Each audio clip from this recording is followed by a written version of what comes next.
Ce podcast vous est offert par Orange, leader de la téléphonie mobile en Guinée. La Lonagui, la fortune aux parieurs, les bénéfices à la nation. UMS, leader de la logistique minière et pétrolière en Guinée et dans la sous-région. Bonjour à toutes et à tous. Merci d'être au rendez-vous quotidien de l'analyse et de décryptage de l'actualité nationale chez Guinée News. Au sommaire de ce nouveau numéro de Guinée News podcast, les élections législatives encore et communales du 24 mai, avec la Direction générale des élections qui ouvre officiellement la période de dépôt des candidatures.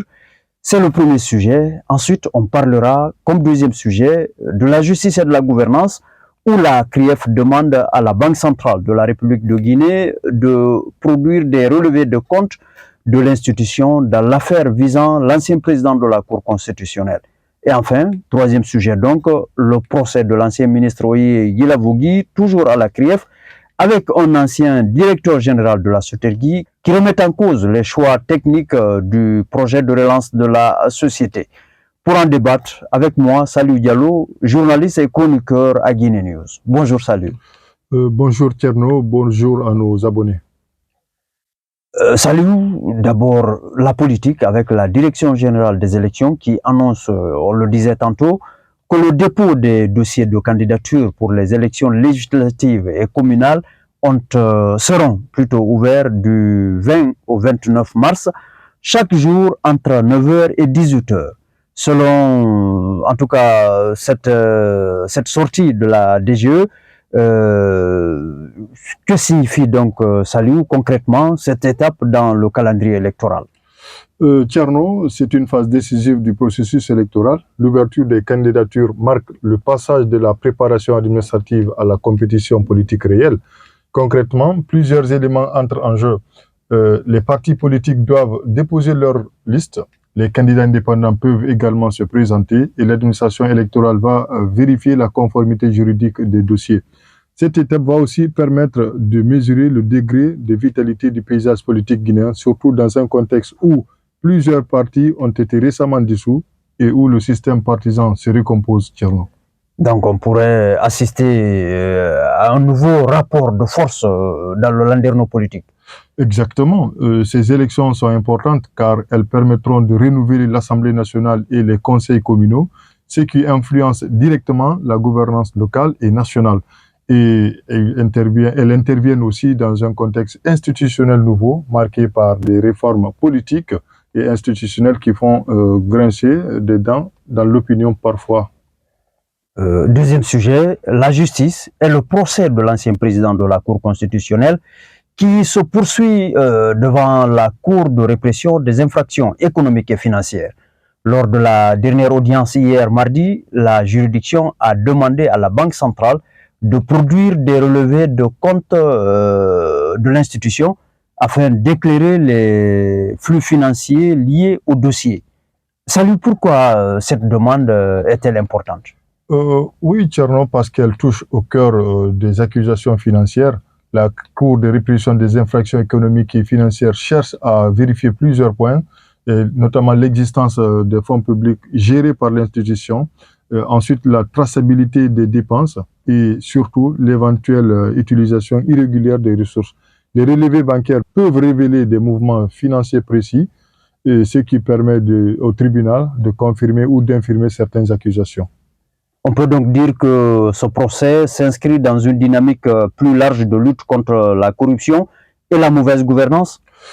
En tout cas, depuis quelques années, plusieurs responsables publics, des cadres et responsables du régime précédent et quelques-uns nommés à la prise du pouvoir par le CNRD ont été poursuivis devant la Cour de répression des infractions économiques et financières.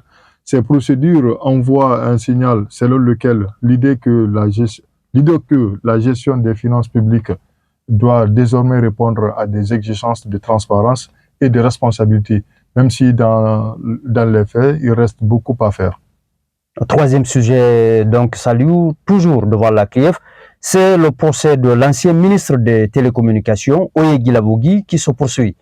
Lors de la dernière audience, là aussi, un ancien directeur général de la SOTERGUI a critiqué les choix techniques du projet de relance de la société. Salou, pourquoi cette demande est-elle importante? Tcherno, parce qu'elle touche au cœur des accusations financières. La Cour de répression des infractions économiques et financières cherche à vérifier plusieurs points, et notamment l'existence des fonds publics gérés par l'institution, ensuite la traçabilité des dépenses et surtout l'éventuelle utilisation irrégulière des ressources. Les relevés bancaires peuvent révéler des mouvements financiers précis, ce qui permet estimant que certaines orientations auraient posé de problèmes. Alors, Saliou, quel est l'enjeu derrière ces déclarations? Thierno, l'enjeu est double. D'abord technique, ensuite financier.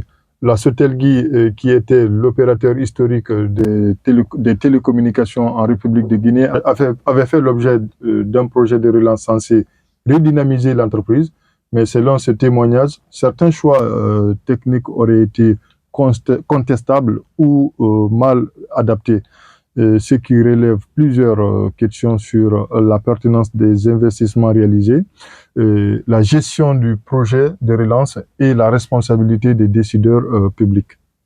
Donc ce procès dépasse le simple cas individuel dont fut-il celui d'un ministre? Oui, parce qu'il pose la question plus large de la gestion des entreprises publiques et de la politique industrielle. Quand un projet de relance échoue ou rencontre des difficultés, il faut comprendre s'il s'agit d'un problème technique, d'une mauvaise planification ou d'une mauvaise gouvernance.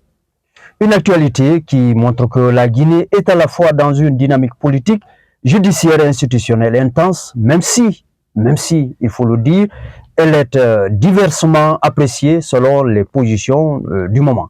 Merci Saliou Diallo pour ce décryptage. Merci à vous de nous avoir suivis dans Guinée News Podcast.